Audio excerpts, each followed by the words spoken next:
Bryson, how much of your quest of distance is fueled by your distance envy of Kyle Berkshire? All of it. I would say it's the most pressing reasons why I want to gain distance. Kyle's been a great inspiration to me, actually. He's an awesome inspiration. Unbelievable. He's fun to do some stuff with. For sure. Okay, so take us through a couple of the things that you've found have really helped you increase your club head speed. It's been quite a little bit of a process the last 2+ years. Huge process. I mean, people have definitely seen me doing a lot of the speed training stuff or swinging really hard for long hours. That's just a part of it. There's a lot of technique still involved in order to increase angular momentum and produce more club head speed. And so one of the things that we've worked on quite a bit is moving off the ball and almost standing up. So creating motion backwards. And then as I'm moving down and forward, I'm almost like squatting into the ground at the same time. And so that's one of the biggest keys for me in producing speed. Is the more I stay over the ball, the less speed I can produce. But the more I start really moving off the ball and feeling like my hands get high and I pull down, almost like a squat. I feel like this arm is held up here for a lot longer. I can produce this stretch recoil phase that allows me to then jump almost back and let the hands out to create massive club head speed. Okay, so let's start with this backswing stuff, because I think this is super interesting. You're showing yourself getting taller, making a bigger turn. But a lot of people talk about using the ground in the golf swing, and they oftentimes talk about it in the context of like a downswing, but you're really using the ground like in your takeaway, like it's starting 100%. from the get-go, right? 100%. So talk us through a little bit of that, because I see yourself really kind of pushing the ground. So it's almost like if I was down here trying to jump as high as I possibly could, right? I wouldn't be here doing that, right? I would be going down and bringing everything down and pumping up. So when I'm here, it's almost like I go extend down, so the club almost goes out this way just a little bit as I go up. So you'll see me every once in a while when I'm really pushing hard, my arms will go like that.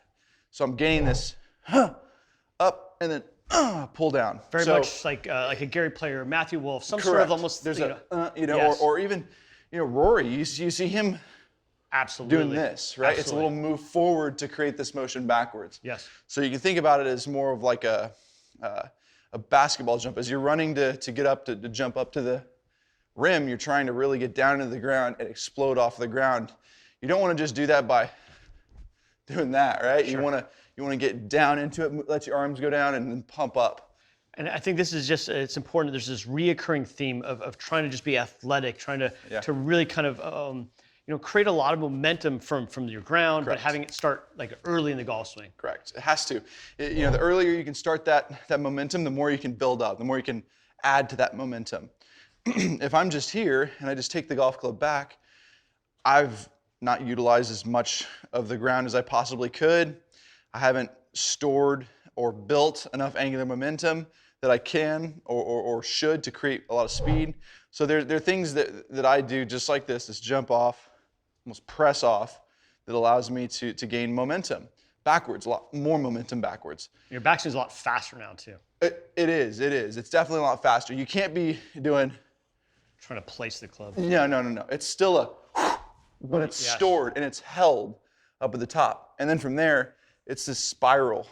I feel like it's a spiral corkscrew into the ground. And right about here is when I feel like everything jumps back and off. Even though you don't see me like jumping with my head moving back crazy amounts, it's more of just a boom, explosion up.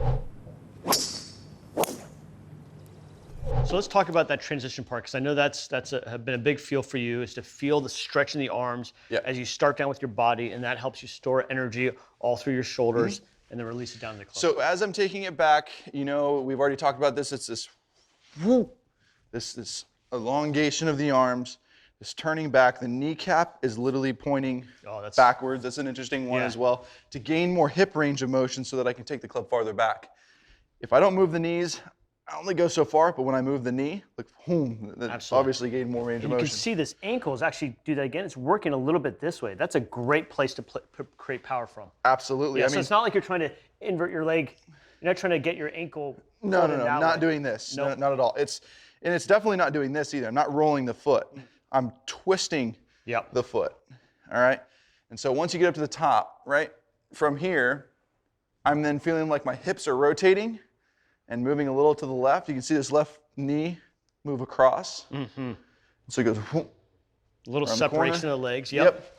And then from here, I feel like my hands stay for about a millisecond longer. So you can see, as I go down, it's more of this. Everything stays up. The hands stay high. But then they come down rapidly after that. Yes, exactly. So it's like a whip at the top. You're loading it, and it pulls down. Do that one more time. Yeah. And this is something I've noticed with your swing and Kyle's, as your body's starting to lower, as the hands are still working up a little bit, so it's creating the stretch as your body lowers, this goes up, and then there's a lot of force that gets put in the club. Yep.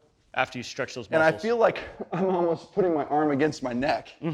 So it's a weird feeling of, putting across my upper chest and neck that just feels like it's this. And the more I can delay it, the more I can unload it and create more power and speed at the end. So those are the motions. Now you're not going to want to try and practice those per se in a sense of like stationary movement. Like, okay, I'm going to try and do this. It's more of you got to feel like you're implementing it into the golf swing when you're trying to make a fast swing. It's very dynamic. Yeah, you can't be trying to go, okay, I'm going to be here and then rotate harder. It just doesn't work. You got to, in the moment, in the swing, feel like it's a little, you're a little more patient at the top and you're trying to rotate harder at the right time. Obviously, if you rotate too early, too late, it's going to be a lot of timing when you're trying to make this motion. Especially for me, when I was doing it, it took me a couple speed training sessions to really feel like, oh, I've got a good understanding of how to load it, how to rotate, when to rotate, how to download the swing is what I call it. And then how do I then press out and off of it? Now, when you're pressing out and off of it, where would you say you're putting force in the club? In what direction? What's funny about it is I'm actually pulling the club back up and in. Okay. So that one helps square the face. Yeah. Two helps create, because if I'm here and I'm just pressing down the whole way, I'm not going to gain that much club head speed. Right. But if I go and pull and starts to release that angle. Yeah, arc the club back towards me. Yep. That's where I feel I can get the club head out. I can square the face, and the club head's going to be moving a lot faster. Yep. And one of the things that you do, which I think, in my opinion, is it seems to produce a lot of speed as well as help with face control, is you get your wrist to be almost as much down as you can. You know, they call that ulnar deviation, but that feeling of the wrist fully down, the thumbs fully down, and it's almost like when you're demonstrating, your left shoulder is going up as your wrists are completely. You have to. It's a back and in and up almost sort of feel for me. And then this is fully down. Correct. Yeah. If I kept this left shoulder down, I would never ulnar deviate it. I'd actually chunk it. So you have to be, as you're approaching the golf ball, almost pulling up. So it's a back up and in and pulling up type of motion. That's awesome. Okay, so we were to kind of put this all together again. The upward motion going back. Yeah, I feel like I'm getting down into a jump squat sort of motion. It's a up, full turn to the point where your knees actually turning out that way. And the left foot the heel of the left foot can get off the ground. That helps me gain range of motion as well and get more weight to the backside. Awesome. A lowering as your arms are stretching up that way, and then it becomes an aggressive down. As I keep rotating, right? Yep. And then right about here, I would say, is when I start jumping up and off and pulling the hands around the corner, right? And pulling the shoulder up. Now you may hit it everywhere doing this for a bit, but you gotta know what speed is first before then you can start learning how to control where it goes. Okay, let's see a couple real quick. Yeah.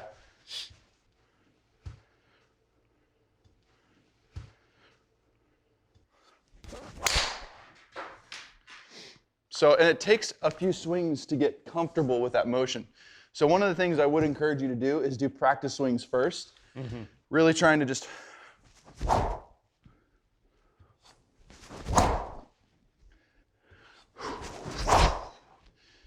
then you feel comfortable with it, okay. I'm just kidding, I had to do that for you. Yeah, do that Hit one for you. Caught everybody off guard. I followed the frisbee, I was like.